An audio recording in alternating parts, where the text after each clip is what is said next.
gave some questionnaire to my husband to answer, and then I prepared this speech to address all of you about whatever he wants to say.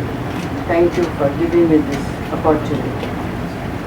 Today's chief guest, Dr.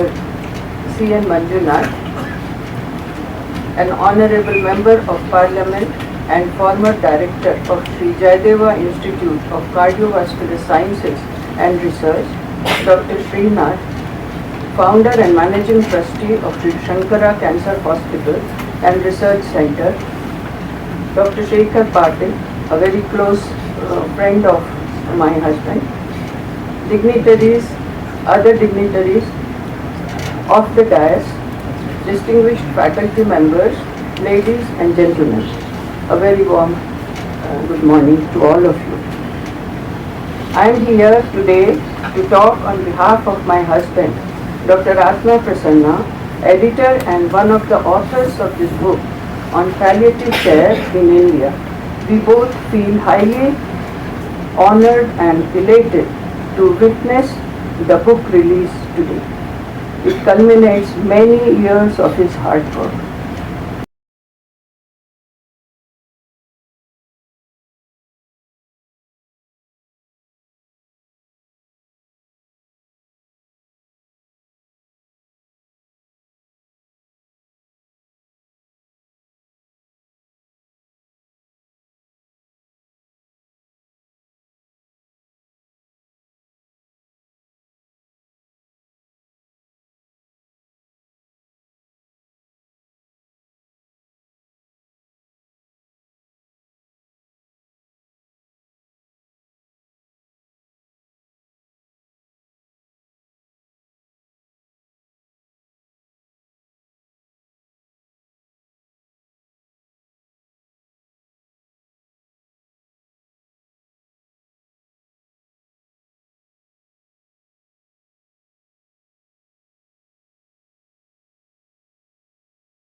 ಭಾರತದ ಬಹಳ ಕಡೆಯಿಂದ ಶ್ರೇಷ್ಠವಾದ ವೈದ್ಯರುಗಳು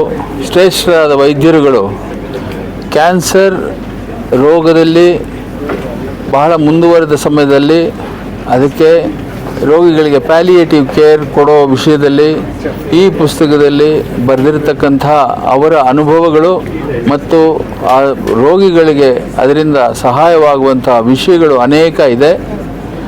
ಸಂಗೀತ, ಯೋಗ, ಆಹಾರ, ಆಮೇಲೆ ಅವರ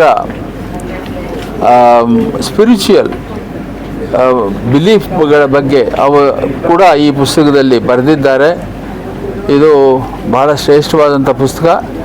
ಇದನ್ನು ನಮ್ಮ Shankara cancer foundation ವತಿಯಿಂದ ಮುದ್ರಣೆ ಮಾಡಿಸಿ ಅದನ್ನು ಪಬ್ಲಿಷ್ ಮಾಡೋದಕ್ಕೆ ನಮಗೆಲ್ಲ ಬಹಳ ಹೆಮ್ಮೆ ಆಗಿದೆ. ಇದು ಬಹಳ ಜನ ವೈದ್ಯರುಗಳಿಗೆ, ನರ್ಸ್ಗಳಿಗೆ, ಪ್ಯಾಲಿಯೇಟಿವ್ ಕೇರನ್ನು ಕೊಡ್ತಕ್ಕಂಥ ಪ್ರತಿಯೊಬ್ಬರಿಗೂ ಇದರಿಂದ ಉಪಯೋಗ ಆಗುತ್ತೆ ಅನ್ನೋದ್ರ ಬಗ್ಗೆ ನನಗೆ ಒಂದು ಸಂಶಯ ಇಲ್ಲ. ಹಾಗಾಗಲಿ ಅಂತ ನಾನು ದೇವರಲ್ಲಿ ಪ್ರಾರ್ಥನೆ ಮಾಡ್ತಾ, ನಮ್ಮ ದೇಶದ ಜನಗಳಿಗೆ ಇದರಿಂದ ಹೆಚ್ಚಾಗಿ ಉಪಯೋಗವಾಗಲಿ ಈ ಪುಸ್ತಕ ಅಂಥೇಳಿ ಅವ್ರನ್ನ ಹೇಳ್ತಾ, ನಾನು ಡಾಕ್ಟರ್ ಆತ್ಮಪ್ರಸನ್ನ ಹಾಗೂ ಅವರ ಶ್ರೀಮತಿಯವರಾದ ಡಾಕ್ಟರ್ ಮೀತಾ ಪ್ರಸನ್ನರವರಿಗೆ ನನ್ನ ಶುಭ ಹಾರೈಕೆಗಳನ್ನು ತಿಳಿಸ್ತಾ ನಾನು ನಮಸ್ಕಾರಗಳು ಹೇಳ್ತೀನಿ. Thank you. ಆಸ್ಪತ್ರೆಯಲ್ಲಿ ಇವತ್ತು ಒಂದು ಪ್ಯಾಲಿಯೇಟಿವ್ ಕೇರ್ ಇನ್ ಇಂಡಿಯಾ ಎನ್ನುವ ಪುಸ್ತಕವನ್ನು ನಾವು ಲೋಕಾರ್ಪಣೆ ಮಾಡಿದ್ದೇವೆ. ಇದನ್ನು ಡಾಕ್ಟರ್ ಆತ್ಮಪ್ರಸನ್ನ, ಅಂದರೆ ಪ್ಯಾಲಿಯೇಟಿವ್ ಕೇರ್ ಸ್ಪೆಷಲಿಸ್ಟ್ ಆದಂಥ ಡಾಕ್ಟರ್ ಆತ್ಮಪ್ರಸನ್ನ ಅವರು ಮತ್ತು ನಮ್ಮ ಶಂಕರ ಕ್ಯಾನ್ಸರ್ ಆಸ್ಪತ್ರೆಯ ಮುಖ್ಯಸ್ಥರಾದಂಥ BS ಶ್ರೀನಾಥ್ ಅವರ ಸಮ್ಮುಖದಲ್ಲಿ ಇವತ್ತು ಇದು ಲೋಕಾರ್ಪಣೆಯಾಗಿದೆ. ಯಾಕೆಂದರೆ ಕೆಲವು ಕ್ಯಾನ್ಸರ್ನ ನಾವು ಸಂಪೂರ್ಣವಾಗಿ ವಾಸಿ ಮಾಡ್ಬೋದು, ಇನ್ನು ಕೆಲವು ಕ್ಯಾನ್ಸರ್ನ ನಾವು ಸಂಪೂರ್ಣವಾಗಿ ವಾಸಿ ಮಾಡೋಕ್ಕಾಗಲ್ಲ, ಅದನ್ನ ಕಂಟ್ರೋಲ್ ಮಾಡ್ಬೋದು, ಅದನ್ನು ಕಂಟೈನ್ ಮಾಡ್ಬೋದು. ಸೊ ಇಂಥ ಸಂದರ್ಭದಲ್ಲಿ ಅವರ ಬದುಕುವ ಗುಣಮಟ್ಟವನ್ನು ನಾವು ಇಂಪ್ರೂವ್ ಮಾಡಬೇಕಾಗುತ್ತೆ. ಅವರು ನೋವಿನಿಂದ ಬಳಲ್ತಾ ಇದ್ದರೆ ಆ ನೋವನ್ನು ನಾವು ನಿವಾರಿಸಬೇಕು. ಅಂದರೆ ಕ್ವಾಲಿಟಿ ಆಫ್ ಲೈಫ್ ಅಂತ ಹೇಳ್ತೀವಲ್ಲ, ಅದನ್ನು ಇಂಪ್ರೂವ್ ಮಾಡತಕ್ಕಂಥದ್ದು. ಅದರ ಬಗ್ಗೆ ಇದು ಸುಮಾರು 101 ಚಾಪ್ಟರ್ಸ್ ಇದೆ ಈ ಪುಸ್ತಕದಲ್ಲಿ. ಇದರಿಂದ ಇದು ಕ್ಯಾನ್ಸರ್ನ ಚಿಕಿತ್ಸೆ ಮಾಡತಕ್ಕಂಥ ಎಲ್ಲ ಕ್ಯಾನ್ಸರ್ ಸ್ಪೆಷಲಿಸ್ಟ್ಗಳಿಗೂ ಕೂಡ, ಅಥವಾ ಇದನ್ನು ಅಧ್ಯಯನ ಮಾಡತಕ್ಕಂಥ ಎಲ್ಲ ಸ್ನಾತಕೋತ್ತರ ವೈದ್ಯಕೀಯ ವಿದ್ಯಾರ್ಥಿಗಳಿಗೂ ಕೂಡ ಈ ಪುಸ್ತಕ ಬಹಳ ಅನುಕೂಲ ಆಗುತ್ತೆ.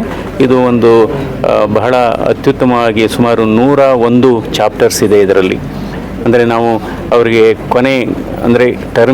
ಕೊನೆಯ ಹಂತಕ್ಕೆ ಬಂದಂಥ ಸಂದರ್ಭದಲ್ಲಿ, ಕ್ಯಾನ್ಸರ್ ರೋಗಿಗಳು ಕೊನೆಯ ಹಂತಕ್ಕೆ ತಲುಪಿದಂಥ ಸಂದರ್ಭದಲ್ಲಿ ಅವರನ್ನು ಯಾವ ರೀತಿ ನೋಡ್ಕೋಬೇಕು, ಅವರ ನೋವನ್ನು ಯಾವ ರೀತಿ ನಿವಾರಣೆ ಮಾಡಬೇಕು, ಅವರಿಗೆ ಯಾವ ರೀತಿ ಆತ್ಮವಿಶ್ವಾಸವನ್ನು ತುಂಬಬೇಕು, ಯಾವ ರೀತಿ ಅವರಿಗೆ ಆಹಾರವನ್ನು ಕೊಡಬೇಕು, ಇದೆಲ್ಲ ಅಂದರೆ ಯಾವ ರೀತಿ ನಾವು ಅವರನ್ನು ಮನಸ್ಸನ್ನು ಗಟ್ಟಿ ಮಾಡಬೇಕು, ರೋಗಿಗಳ ಮನಸ್ಸನ್ನು ಆತ್ಮವಿಶ್ವಾಸನ ಹೆಚ್ಚಿಸಬೇಕು, ಅದೆಲ್ಲ ಭಾಳ ಸಂಕ್ಷಿಪ್ತವಾಗಿ ಪುಸ್ತಕದಲ್ಲಿ ಮುದ್ರಿತ ಆಗಿದೆ.